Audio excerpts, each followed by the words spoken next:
ധർമ്മസ്ഥല കൂട്ടക്കൊല വെളിപ്പെടുത്തലിലെ ദുരൂഹത നീക്കാനാകാതെ SIT നേത്രാവതി പുഴയുടെ സമീപമുള്ള 5 പോയിന്റുകളിൽ ഇന്ന് നടത്തിയ തിരച്ചിലിലും ഒന്നും കണ്ടെത്താനായില്ല.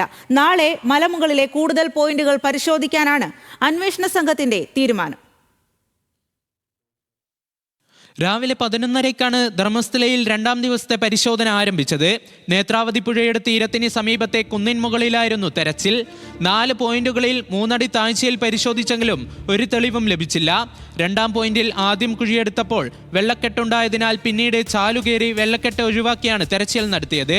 4 അടി കുഴിച്ചിട്ടും ഒന്നും ലഭിക്കാതായതോടെ അടുത്ത പോയിന്റുകളിലേക്ക് കടക്കുകയായിരുന്നു.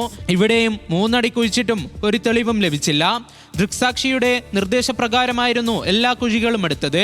കുന്നിൻ മുകളിലെ പരിശോധനയിൽ മൃതദേഹങ്ങൾ ലഭിക്കുമെന്നാണ് അന്വേഷണ സംഘത്തോട് സാക്ഷി പറഞ്ഞത്.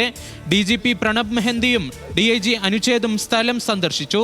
കുഴിയെടുക്കുന്ന സ്ഥലത്തെത്തി ഇരുവരും എല്ലാം നേരിൽ കണ്ടു. അന്വേഷണം പ്രാഥമിക ഘട്ടത്തിലാണെന്നും ഒന്നും പറയാനാകില്ലെന്നും സന്ദർശന ശേഷം DGP പറഞ്ഞു.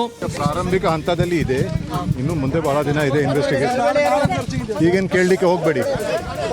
5 സ്ഥലങ്ങളിലും ഒന്നും കണ്ടെത്താനായില്ലെങ്കിലും 13 പോയിന്റുകളും പരിശോധിക്കാനാണ് പ്രത്യേക അന്വേഷണ സംഘത്തിന്റെ തീരുമാനം. ന്യൂസ് മലയാളം, ധർമ്മസ്ഥല.